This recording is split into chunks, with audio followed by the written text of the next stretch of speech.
I have two questions. The first question is, what is the coolest stunt you were ever allowed to do? And the second question is, what is your favorite movie of all time? Wow. For me, the movie that really affected me the most was Apocalypse Now. I'm an old man, so I saw it when it first came out. And I remember me and my friend Gordon Hart just walking out of the theater into the rain and just staring up into the rain and not being able to speak to each other. And that's a film that has stayed with me. Basically answering the question, why did we lose that war? The reason we lost the war is, when we want a hamburger, we go to McDonald's. When they want a hamburger, they anoint the cow, they take the kids out and pray to the cow, and then they slit the throat of the cow mercilessly. That's why we lost the war. It's a harsh message, but yeah. What's the first question? The first question was, what is the coolest stunt you were ever allowed to do on any show? I would say it was when I lit myself on fire for Buffy.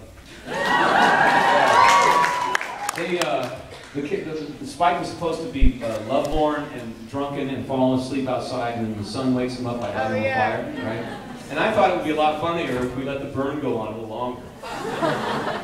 And it was one time I didn't pay attention to the stunt crew, and I let it go on for 5 seconds too long, and I ended up with, my hand was just all blisters, just. Wait, it's a real fire? Oh. That was before computers, man. Don't we all feel old now? I remember on Buffy, we're using computers. Ooh.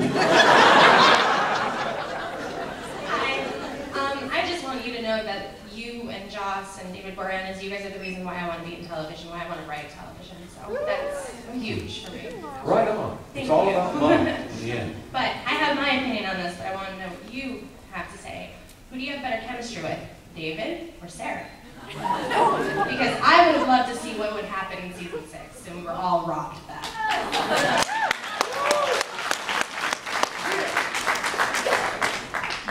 I've never been asked that before.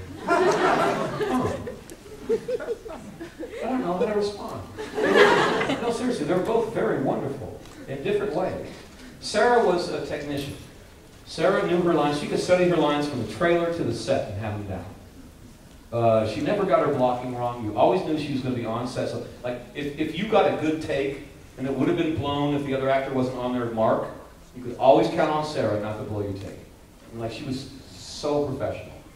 However, when I looked into David's eyes, I never really knew what was going to happen. No matter how many takes we did, and it's very subtle. And a lot of people say he's wooden or whatever. But really, when you're acting with him, when you look into his eyes, there's a full universe there, and you have no idea what he's about to do. So I don't know which to pick. They were both absolutely brilliant. Yeah. Cavemen or astronauts?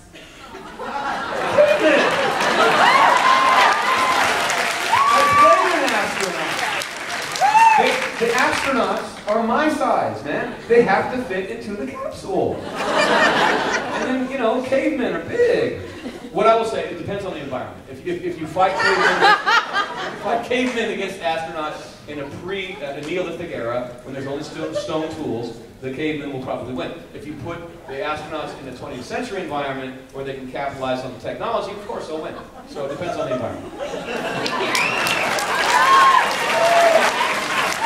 I actually thought about that.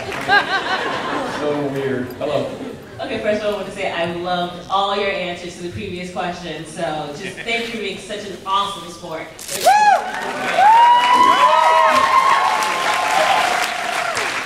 Okay, my first question is, I've been hearing a lot about Torchwood coming to the U.S., so have you gotten a call from Russell T. Davies saying, please come back?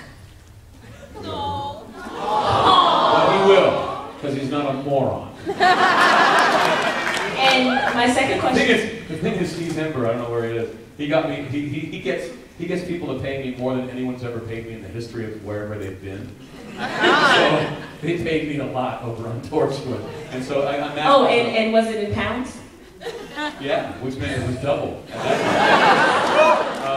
So there's always, like, on Smallville, on all these shows, they talk about me a lot, but they don't show me a lot, because when they do, they have to pay these enormous prices. quite some money, which I'm cool with. Okay, my second question is, since you do the voice of the audiobooks for the Dresden Files, what is it like when you have to play the voices of female characters and their thoughts? Wonderful question. I always just so everyone hears, because I think that's a great question. What is it like to play a female character?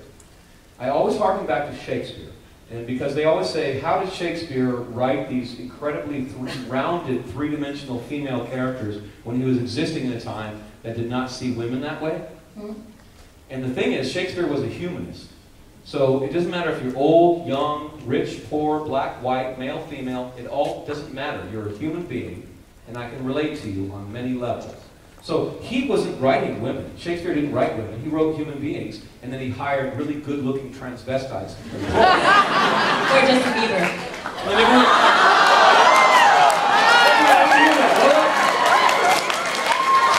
I'm sorry. I really think Justin Bieber would make a great Juliet. So when I do female characters, I'm not thinking about doing a female. I just pitch the timbre of my voice up and feel what I feel.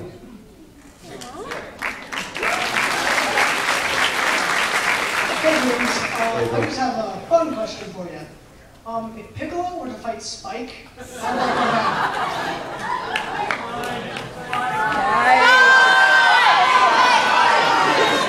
Spike would win.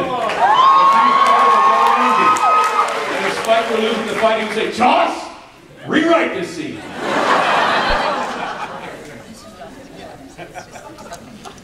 Okay, now I'm about to make the night really awkward. Okay, you are the person who made me realize I like boys. We're a little weird, but we're fairly sincere, actually, if you find a good one. A little too sincere sometimes. But my actual question is, I'm an actor, equity, SAG, after that whole jazz. But what was the most deeply fulfilling role that you ever got to play? What really satisfied that burn in your stomach? What was it? Macbeth. I know, right? He decides to do evil, but the basic idea of the play is that he's a human being from the very beginning to the very end. Yeah. And human beings sometimes make huge mistakes. And so I got to play the penultimate villain, but not think of him as a villain. Think of him as a loving husband who made the wrong decision. Yeah, that and Torvald in Dollhouse. Yeah. Right? But everyone, I argued with the director up and down about this. And I was like, Torvald is not a jerk. Everyone plays him like this jerk. So by the third act, everyone's like, oh, I can't wait till she gets away from this jerk husband. But the reason that Ibsen wrote Dollhouse was that he was lancing all of society. All of society was putting women into such a pigeonhole that they could not breathe. Right? So, to make that point, Torvald should be the best guy in town, the most sensitive, and still put her in a pigeonhole. Then we land society. And when I did Dollhouse, they all cried. When we finally divorced and said, it's enough, we can't be together, the audience actually cried. Which usually in Dollhouse, they're like, oh, thank God it's over. Thank God I don't have to deal with that Torvald. Yeah. So those two. Thank you so much, that was beautiful.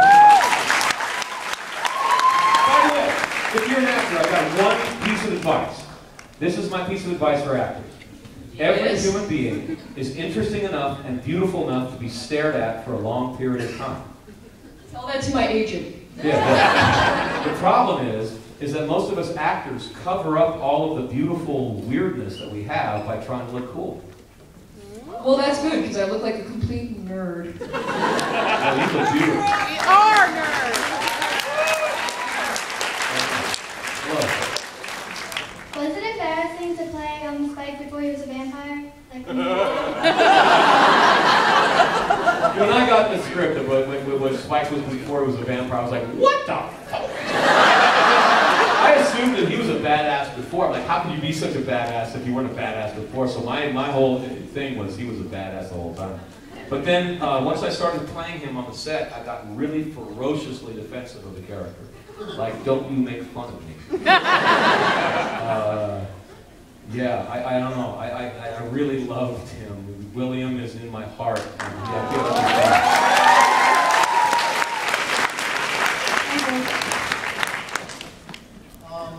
After Angel got his own show, do you think that Spike deserved his own show?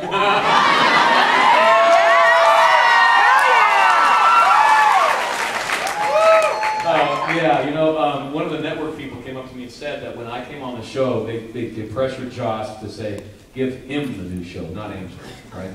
And so I went to Joss one time and I was like, hey man, what do you think about, maybe a spin-off?